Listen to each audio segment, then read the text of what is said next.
Friends, welcome to माँ सरस्वती विद्यालय YouTube channel पर। आज हम बात करेंगे वर्ण विचार की।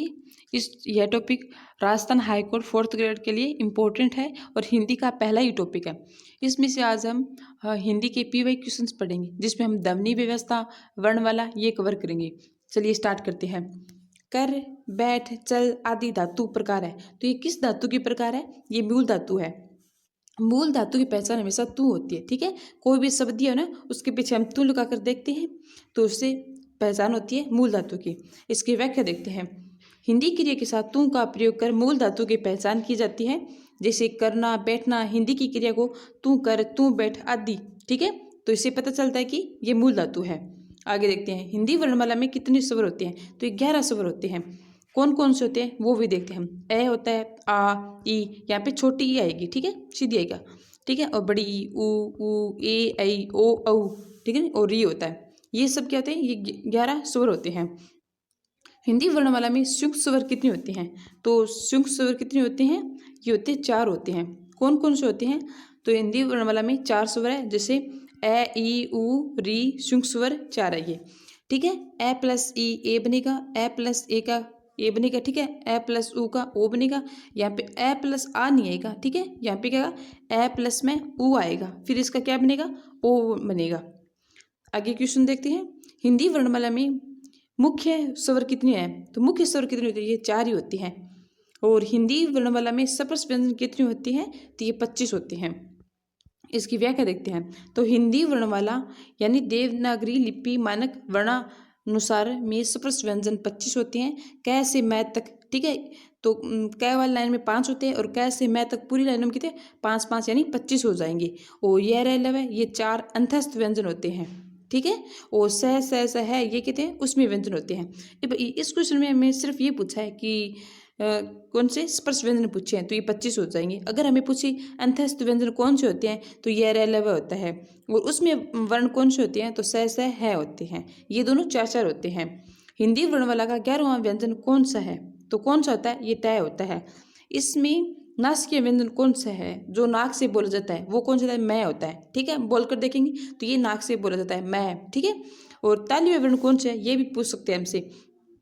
तो हम जो तलवे से बोलते हैं, ठीक है, इसका तलवे वर्ण का मतलब है तलवे से बोलते हैं। जैसे च वर्ग, ये च वर्ग है ना फुल, ये तलवे से ही बोल जाता है। जैसे इसमें आते हैं च, छ, ज, ज। ठीक है, और ये इसमें स भी होता है। आगे देखते हैं, इनमें से कौन सा स्वर दीर्घ है यानी बड़ा कौन सा है? तो इसमें बड़ा कौन है? आ है। इनमें उत्क्षिप्त व्यंजन कौन सा है? ठीक है, उत्क्षिप्त का अर्थ होता है फेंका हुआ। तो इसमें कौन सा? ये ड होता है। ठीक है, हिंदी वर्णमाला में ड और ये ढ 2 वर्ण उत्क्षिप्त है यानी इनके फेंके हुए माने जाते हैं। इनमें से कौन से स्वर परम सवर्ण यानी सजातीय मतलब सेम है? तो इसमें ऊ होते हैं यानी कि दोनों पास पास में है। ठीक है, नहीं ऊ के होते हैं, ये सजातीय होते हैं। उच्चारण की दृष्टि से कौन सा वर्ण तालव्य है? तो कौन सा हो जाएगा? च, क्योंकि ये च वर्ग में आता है और च वर्ग क्या होता है? तालव्य होता है। इनमें से कौन सा कथन गलत है? तो इसमें कथन देखते हैं हम, तो कौन सा गलत हो जाएगा? इसमें ये 4 नंबर हो जाएगा। और सही सही कौन से है वो देखते हैं हम। री का उच्चारण स्थान मुर्दा है। ठीक है, यह और वह को अर्ध स्वर भी कहते हैं। ठीक है, स्वरों के उच्चारण में किसी अन्य वर्ण की सहायता नहीं ली जाती। हाँ, ये भी सही है। व्यंजन वर्णों के उच्चारण में स्वरों के उच्चारण से दुगुना समय लगता है, ये गलत हो जाएगा। ठीक है, अब बात करते हैं इनमें से कौन सा कथन सही है, तो हमें सही बताना है। तो ये कौन सा सही हो जाएगा? उच्चारण की दृष्टि से ऊ औष्ठ्य बन जाते हैं। ठीक है, ये सही हो जाएगा। बाकी सभी क्या हो जाए? गलत हो जाएंगे। भाषा की सबसे छोटी इकाई क्या है? तो ये वर्ण होती है। पद की परिभाषा क्या है?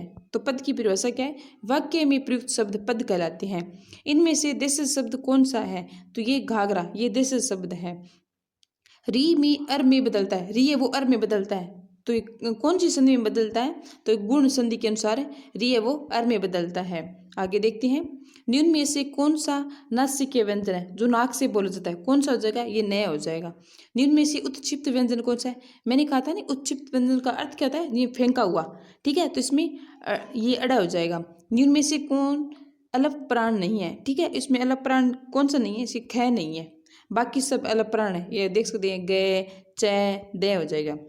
तालव्य व्यंजन है वो तलवे से बोलते हैं, वो कौन से? तालव्य से बोलते हैं। जी च वर्ग हो जाएगा। ठीक है, च, छ, ज, ज। ए स्वर का उच्चारण स्थान है क्या? ये ए, तो ये कंठ से बोलते हैं ए। निम्नलिखित में से कंठ तालव्य हुए स्वर कौन से होते हैं? तो ये ए और ई होते हैं। इसकी व्याख्या देखते हैं। कंठ तालव्य वे वर्ण जो कंठ व तालु से उच्चारित होती है, यानी दोनों का यूज होता है। जैसे ए प्लस में ई, कंठ प्लस में तालु हो जाएगा। ए प्लस में ए, यानी कंठ तालु, ये भी हो जाएगा। किस वर्ण के उच्चारण में जीवा दांतों का स्पर्श करती है? तो हम कौन सा वर्ण बोलेंगे जब हमारे दांत है वो किसको, जीभ को स्पर्श करेंगे? तो इसमें च, ठीक है, च नहीं, इसमें तय, ठीक है, तय। स्वर रहित र का प्रयोग हुआ है, तो किस में स्वर रहित र का प्रयोग हुआ है? तो इसमें हो जाएगा पुनर्निर्माण में। यदि नीचे का होठ पूरी तरह काट दिया जाए तो किस ध्वनि के उच्चारण में कठिनाई होगी? तो इसे बै, ठीक है, ये बोल के देखेंगे तो बै, दोनों होठ को चिपका रहा है इसे, ठीक है। उच्चिप्त ध्वनि का प्रयोग हुआ है, तो किस में हुआ है? ये पढ़ाई में। मैंने कहा था ना, ये ड और ढ, ठीक है, यानी उच्चिप्त व्यंजन होते हैं। उच्चिप्त का अर्थ होता है फेंका हुआ होता है। संयुक्तों को जोड़कर हिंदी में मूल वर्णों की संख्या कितनी है? ठीक है, तो कितनी है ये 44 है। किस क्रमांक में ई स्वर का सही उच्चारण स्थान है? तो तालु में ई का सही प्रयोग किया गया है। निम्नलिखित ध्वनियों में से बताइए कि कौन सा वर्ण ओष्ठ्य नहीं है? ठीक है, तो इसमें कौन सा नहीं है? ये अणय नहीं होगा, ठीक है। मैं, पै, फै, ये हो जाएगा। निम्न में से अनुनासिक स्वर कौन से शब्द में नहीं है? तो इसमें किसमें? घंटा में नहीं है अनुनासिक स्वर। ए और ई वर्ण क्या कहलाते हैं? तो ये कंठ तालव्य कहलाते हैं। छह ध्वनि किसके अंतर्गत आती है? तो ये संयुक्त वर्ण के आती है, ठीक है, क्योंकि ये स वो दो शब्द से मिलकर बना होता है। इनमें संयुक्त व्यंजन कौन सा है? तो इसमें ज्ञ हो जाएगा। जैसे यहाँ पे छह पूछा था कि छह किसके अंतर्गत आता है? तो संयुक्त आता है। छह किससे मिलकर बना होता है? तो क प्लस में स प्लस में ए से मिलकर छह बनता है, ठीक है। ये तीन है, नहीं, ये क्या है?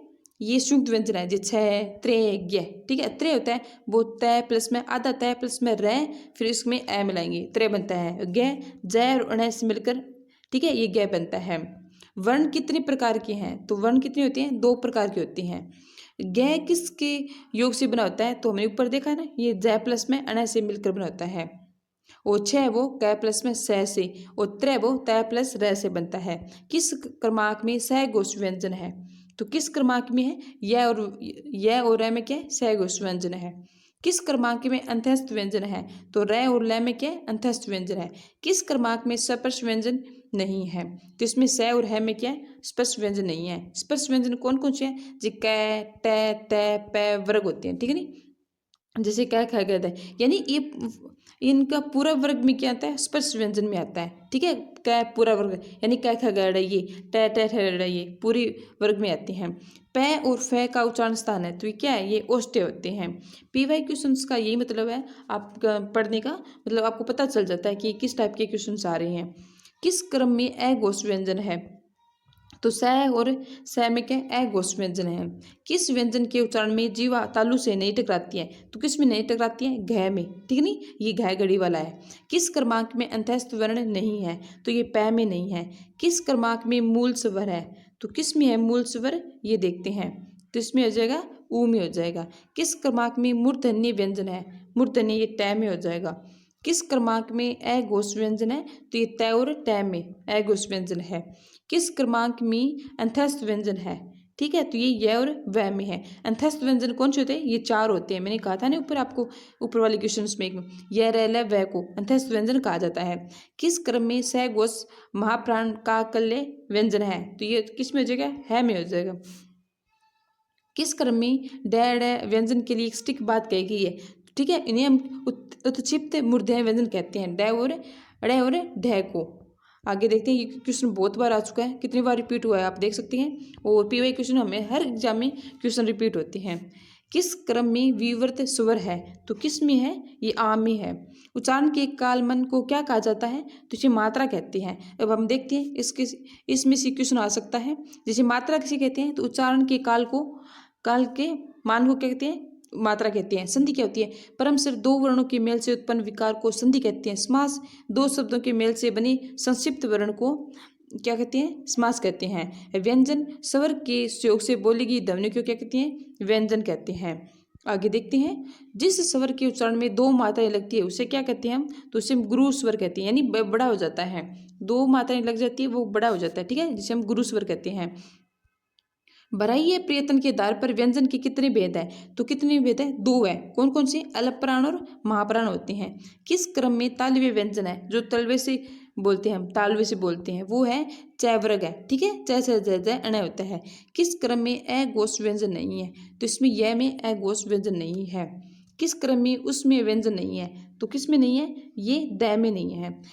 उसमें व्यंजन कौन से होते हैं? ये स है वर्णों को उसमें व्यंजन कहा गया है। इस प्रकार के 2 विकल्प है, ठीक है नहीं, जिसमें ये दे गए 3 व 4 में उसमें व्यंजन में सम्मिलित नहीं है। अच्छा, इसमें 2 में नहीं है, ठीक है नहीं, क्योंकि स है ये, ठीक है, स है, ये सभी उसमें व्यंजन होते हैं, ठीक है, तो इसमें द में नहीं है। आगे देखते हैं, ये सब स और ये स है, तो ये तो उसमें व्यंजन है, ठीक है, और ये द वाला नहीं है। किस क्रम में घोष वर्ण नहीं है? तो घोष वर्ण किस में? ट में नहीं है। ओम किस तरह का स्वर कहा जाता है? तो ये प्लुत स्वर होता है। जिन स्वरों के उच्चारण में मुंह सबसे कम खुलता है उसे कहते हैं संवृत स्वर कहते हैं। वर्ण किसे कहते हैं? तो देखते हैं, तो किसी भाषा की लघुत्तम सार्थक ध्वनि को क्या कहते हैं? हम वर्ण कहते हैं। री को क्या कहेंगे? तो स्वर कहते हैं। रू का वर्ण विच्छेद किस क्रमांक में होता है? तो ये रै प्लस में ऊ होता है। आगे देखते हैं, जब रै किसी व्यंजन के पीछे आता है तो उस वर्ण में स्थान मिलता है, ठीक है, तो कौन सा स्थान? नीचे होता है, ठीक है। निम्न में से वर्तसर्य है तो क्या है? स होता है। द्वित्व का प्रयोग किस शब्द में नहीं हुआ है? तो ये बलगा में नहीं हुआ है। किस क्रम में अंतःस्थ वर्ण नहीं है? तो ये है में नहीं है। आगे देखते हैं, अंतःस्थ वर्ण कुछ यरलव वाले होते हैं, ठीक है, और ये है वो क्या होता है? ये देखा था हमने, यह है यहाँ पे उसमें व्यंजन होता है, और यह अलावा क्या होते हैं? अंतःस्थ वर्ण होते हैं। किस क्रम में सपर्श संघर्षी व्यंजन है? तो इसमें 6 हो जाएगा। सपर्शी संघर्षी व्यंजन कुछ 4 वर्ग होता है। और किस क्रम में पार्श्विक व्यंजन है? तो इसमें हो जाएगा लय में हो जाएगा। पार्श्विक व्यंजन लय है, और परकंपित व्यंजन कौन सा होता है? ये रे होता है। ये दोनों आपको ध्यान में रखना है कि पार्श्विक व्यंजन लय और परकंपित व्यंजन रे होता है। किस क्रम में तालव्य व्यंजन नहीं है? ठीक है, तो इसमें किस में नहीं है? ये घ में नहीं है। वो किस क्रम में पश्च स्वर है? तो ये ऊ में होता है। अपभ्रंश के 8 स्वरों के पश्चात हिंदी में किन 2 नए स्वरों का विकास हुआ है? तो किसका हुआ है? ए और ओ का हुआ है। उच्चारण स्थान की दृष्टि से इनमें से कौन सा व्यंजन तालव्य है? तो कौन सा हो जाएगा? ये जय हो जाएगा। स्वर तंत्रियों में कंपन के आधार पर हिंदी वर्णमाला में व्यंजनों के 2 वर्ग बनते हैं। कौन कौन से? एक घोष और एक अघोष होते हैं। अब इसकी व्याख्या देखते हैं। स्वर तंत्रियों में कंपन के आधार पर घोष, जिसे हम सघोष है, जिसे हम घोष भी कहते हैं, और अघोष, ये 2 प्रकार के होते हैं। वायु प्राण के आधार पर ये भी 2 प्रकार के होते हैं। कौन से? अल्पप्राण और महाप्राण होता है। देवनागरी लिपि की मानक वर्णमाला के अनुसार ये 3 प्रकार के हैं। स्पर्श, अंतःस्थ और उसमें व्यंजन होते हैं। आगे देखते हैं, किस क्रमांक में अघोष व्यंजन है? तो किस क्रमांक में? प और ब में है। अघोष क्या होते हैं? तो हिंदी वर्णमाला के प्रत्येक वर्ग के प्रथम व द्वितीय वर्ण को अघोष वर्ण में सम्मिलित किया गया है। ये इंपॉर्टेंट है, मोस्ट इंपॉर्टेंट है, ठीक है। अघोष व्यंजन का सवाल बहुत बार आ चुका है, ठीक है। तो इसमें कौन कौन से होते हैं? किसी भी वर्ग का प्रथम और द्वितीय वर्ण, ये दोनों क्या होते हैं? अघोष व्यंजन में आते हैं। किस क्रमांक के अलग प्राण व्यंजन है? तो किस में हो जाएगा? त और फ में हो जाएगा। हिंदी वर्णमाला के प्रत्येक वर्ग का पहला, ठीक है, पहला, तीसरा और 5वां वर्ण क्या होता है? अल्पप्राण होता है। ये भी इंपॉर्टेंट, ठीक है। 7 स्वर अल्पप्राण होते हैं, ठीक है, और सभी स्वर होते हैं नहीं, वो भी कहते हैं अल्पप्राण में होते हैं। किस व्यंजन में उच्चारण में जीवा तालु से नहीं टकराती है? तो इस ख में नहीं टकराती है। किस क्रमांक के सपर्श व्यंजन नहीं है? तो न और मैं नहीं है। न और थ का उच्चारण स्थान क्या है? तो ये दंत्य होते हैं, दांत से बोल जाते हैं। भाई ये प्रयत्न के आधार पर व्यंजन के कितने भेद हैं? तो ये 2 होते हैं, अल्पप्राण और महाप्राण होते हैं। किस क्रम में उसमें व्यंजन नहीं है? तो किस में नहीं है? ये में नहीं है। ये किस में आता है? अंतःस्थ व्यंजन में आता है। उस व्यंजन में से आता है, स है आता है। किस क्रम में घोष वर्ण नहीं है? तो ये ट में नहीं है।